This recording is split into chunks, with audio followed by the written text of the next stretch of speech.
Assalamualaikum. Salam profit untuk semua trader base. Karena ini hari Minggu, seperti biasa setiap hari Minggu saya akan memberikan gambaran atau ulasan untuk market hari Senin atau satu minggu ke depan. Karena base di time frame H4 bisa digunakan selama satu minggu ke depan selama base tersebut belum di break oleh candle di time frame H4 nya. Oke, langsung saja yang pertama dari pair GBP USD. Kita akan analisa pair GBP USD di time frame 4. Jika kita lihat di sini terdapat bezel yang terdekat dengan harga. Kita akan tandai terlebih dahulu untuk bezelnya. Ini adalah bezel yang terdekat dengan harga. Sedangkan untuk bezel sebelumnya tidak bisa digunakan karena sudah di break oleh harga. Jika terdapat bezel yang di break oleh harga, artinya base ini sudah tidak bisa digunakan lagi, maka kita hapus atau kita abaikan. Dengan untuk base buy, kita lihat di time frame H4, kita akan lihat ke kiri. Di sini ada base buy yang terdekat dengan harga, kita akan tandai terlebih dahulu untuk base buy yang terdekat dengan harga. Ini adalah base buy-nya. Untuk peluang atau konfirmasi untuk entry-nya kita bisa tukar time frame ke time frame 1. Kita akan tunggu harga turun ke base buy ini, lalu membuat konfirmasi entry dengan membuat setup buy CB1 atau dominant break. Atau jika harga tidak turun, harga langsung naik dan menyentuh bezel di sini, kita bisa ambil entry jika market merespon bezel tersebut dengan membuat setup sell CB1 atau dominant break. Oke, berikutnya untuk pair Euro USD. Kita akan analisa pair Euro USD di time frame 4. Untuk bezelnya kita akan tandai terlebih dahulu bezel yang terdekat dengan harga. Di sini terdapat dua bezel yang cukup menarik yang bisa kita tandai karena ini sebagai acuan atau batasan kita untuk trading satu minggu ke depan. Jadi kita bisa tandai base-base yang menarik atau base-base yang belum di break oleh harga. Berikutnya ada base buy di sini. Base buy yang cukup cantik juga karena kemarin juga dikunjungi oleh harga. Untuk peluangnya kita akan tukar time frame ke time frame 1. Sebelumnya market di sini merespon bezel di time frame 4 yang ini dengan membuat setup sell CB1 break. Ini adalah candle CB1-nya dan ini adalah candle yang breaknya. Kita akan coba tarik garis Fibonacci. Jika kita gunakan garis Fibonacci, di sini setupnya belum selesai karena harga belum sampai ke level Fibo 161. Harga balik arah. Di sini market balik arah karena merespon base buy yang ada di time frame 4 dan market merespon base buy tersebut dengan membuat setup buy dominant break. Kita akan coba ukur untuk setup buy dominant breaknya. Kita perlu berhati-hati untuk setup yang belum selesai lalu terdapat setup yang baru. Tapi jika terdapat dua base yang berdekatan dan berlawanan, secara konsep biasanya setup yang baru terbentuk lebih direspon oleh market. Tapi kita perlu berhati-hati untuk setup-setup yang seperti ini karena cukup berisiko. Jika kita menggunakan acuan base buy di time frame 4 dengan konfirmasi setup buy dominant break, maka potensinya di sini harga akan naik kembali minimal ke level Fibo 161 yaitu di bezel lagi. Tapi kita juga jangan abaikan untuk setup sell CB1 break yang belum selesai karena bisa saja market merespon setup tersebut. Oke, kita lanjutkan lagi berikutnya untuk pair USD Kanada. Kita akan analisa pair USD Kanada di time frame 4. Jika kita lihat di sini untuk bezelnya ada di dekat sini. Untuk base-base yang seperti ini cukup menarik karena tidak terlalu jauh dan tidak terlalu dekat untuk bezelnya. Karena base buy-nya ada di bawah sini. Kita perlu tunggu atau kita perlu cari-cari base-base yang seperti ini. Kita akan lihat untuk trading di pair USD Kanada. Kita akan tukar time frame ke time frame 1. Jika harga turun ke base buy ini, lalu market merespon dengan membuat setup buy CB1 atau dominan, maka kita bisa ambil peluang buy di sini. Atau jika harga tidak turun, harga kembali koreksi ke atas ke bezel ini dan market merespon bezel tersebut dengan membuat setup sell CB1 atau dominan, kita juga bisa ambil peluang sell di sini. Oke, kita lanjutkan lagi berikutnya untuk pair New Zealand USD. kita akan gunakan time frame 4 juga untuk pair usulan USD. Kita akan lihat untuk best buy-nya, kita akan lihat sebelah kiri adakah best buy yang terdekat dengan harga untuk pair ini. Sampai bulan November di sini tidak terdapat best buy yang terdekat dengan harga, maka kita abaikan setiap setup buy yang terbentuk di market. Kecuali di sini market membuat best buy yang baru, maka kita bisa ambil acuan best buy yang baru tersebut sebagai kita menunggu harga untuk entry. Di sini terdapat dua best sell yang bisa kita tandai. Yang pertama best sell yang ini, yang kemarin juga dikunjungi oleh harga. Yang kedua best sell berikutnya di atasnya, kita juga bisa tandai best sell yang ini. Kita akan lihat untuk peluang entry di pair New Zealand USD ini di time frame 1. Jika kita lihat di sini, sebelumnya market merespon best sell di time frame 4 dengan membuat setup sell CB1 break. Ini adalah candle CB1-nya dan ini adalah candle yang breaknya. Kita bisa gunakan garis Fibonacci. Apakah harga sudah selesai? Karena setup dikatakan selesai, minimal harga bergerak sampai ke level Fibo 161. Jika market belum bergerak sampai ke level Fibo 161, maka market masih berpotensi untuk menyelesaikan setup sell CB1 break tersebut, minimal sampai ke level Fibo 161. Kita bisa tunggu market untuk koreksi kembali, atau kita bisa langsung entry sell di sini. Karena masih ada peluang harga turun kembali sampai ke level Fibo 161. Oke, kita lanjutkan lagi berikutnya untuk pair USD Jepang Yen. Kita akan analisa pair USD Jepang Yen di time frame 4. Kita akan lihat sebelah kirinya apakah di sini terdapat best sell di time frame 4. Sampai bulan November juga di sini tidak terdapat best sell untuk time frame 4 di pair USD Jepang Yen. Maka kita abaikan setiap sell yang terbentuk. Kecuali jika market di sini membuat best sell yang baru, maka kita bisa gunakan best sell yang baru tersebut sebagai acuan untuk kita menunggu harga. Di sini terdapat best buy, kita bisa tandai best buy yang terdekat dengan harga. Ada 3 best buy, kita tandai 2 saja. Karena 2 best buy yang bawahnya ini selevel, maka bisa kita tandai keduanya juga. Untuk peluang entry-nya, kita bisa tunggu harga koreksi terlebih dahulu ke best buy ini. Lalu market merespon dengan membuat setup buy CB1 atau dominan, maka kita bisa ambil peluang buy di sini.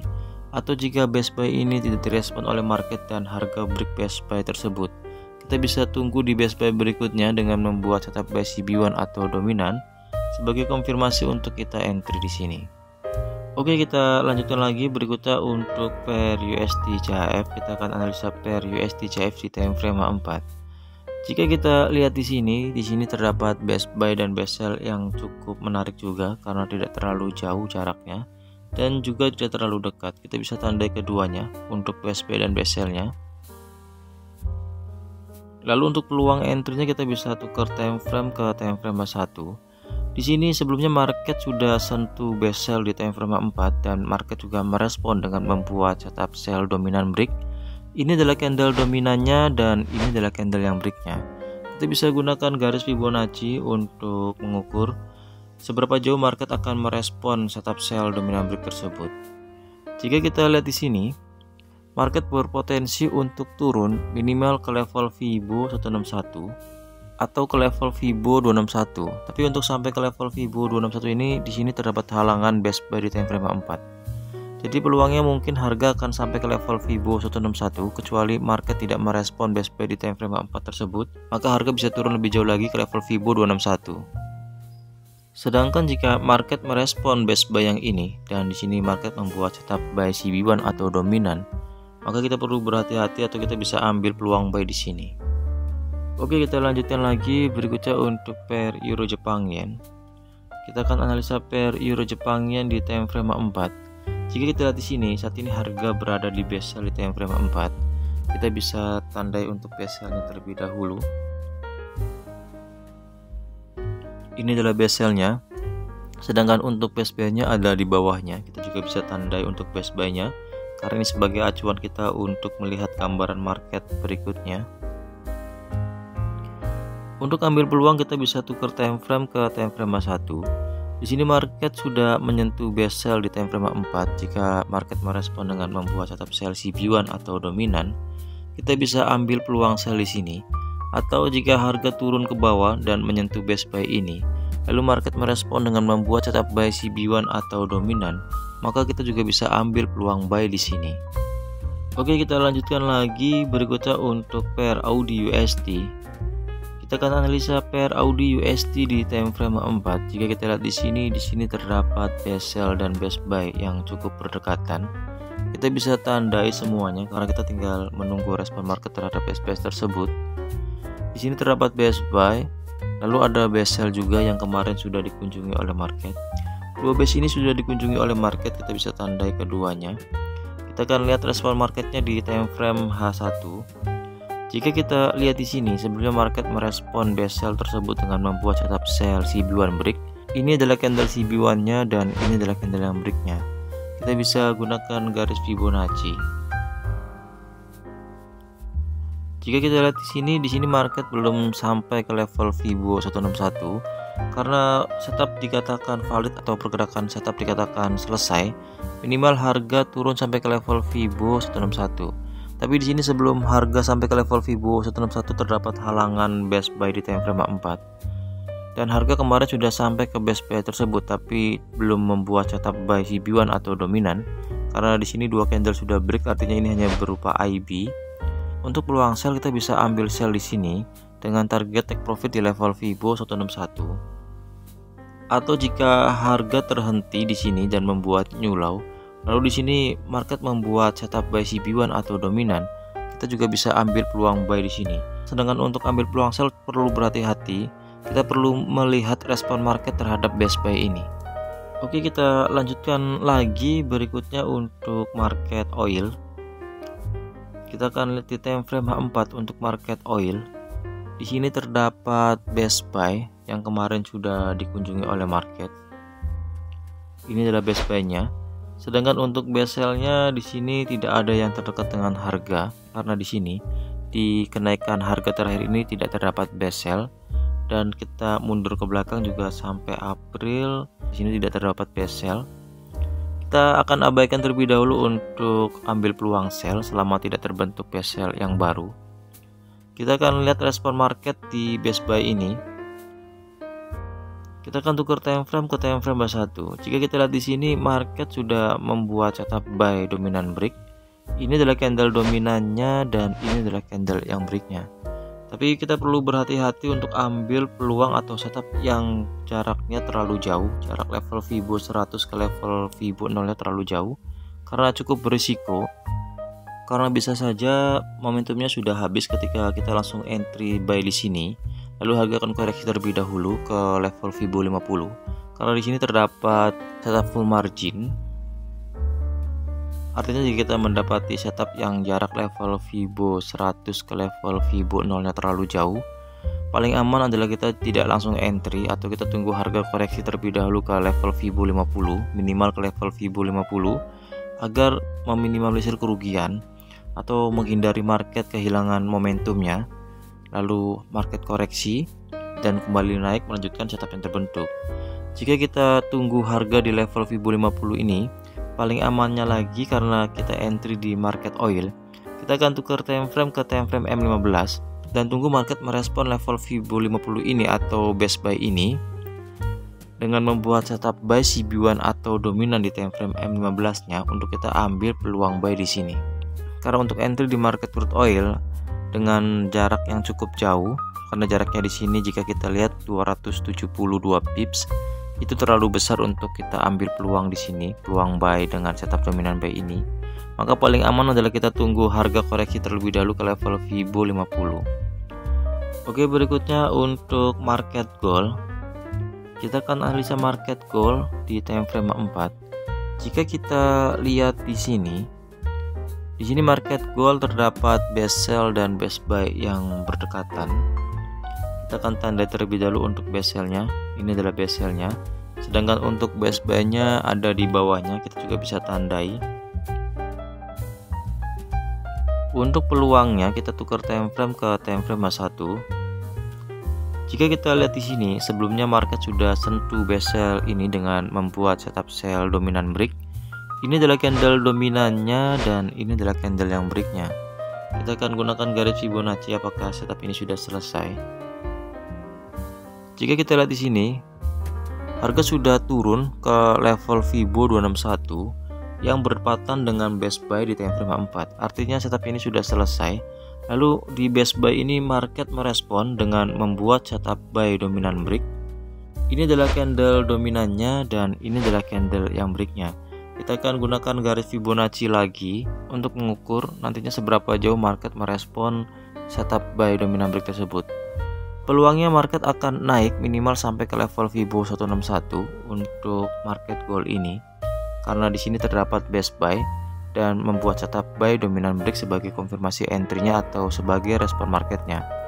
Potensinya harga naik sampai ke level Fibo 161, tapi kita perlu berhati-hati untuk ambil take profit di level Fibo 261 karena di sini masih terdapat best sell yang belum di break oleh harga.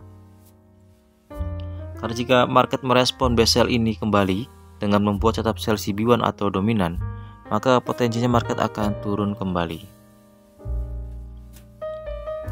Ini hanyalah gambaran atau ulasan market untuk hari Senin atau 1 minggu ke depan, jadi bukan saran untuk entry, bukan sinyal untuk entry, karena aktivitas trading sangat berisiko. Saya harap teman-teman mengetahui risikonya sebelum trading. Oke, sekian videonya, semoga bermanfaat dan semoga semuanya selalu diberkahi dengan profit konsisten. Terima kasih untuk semuanya.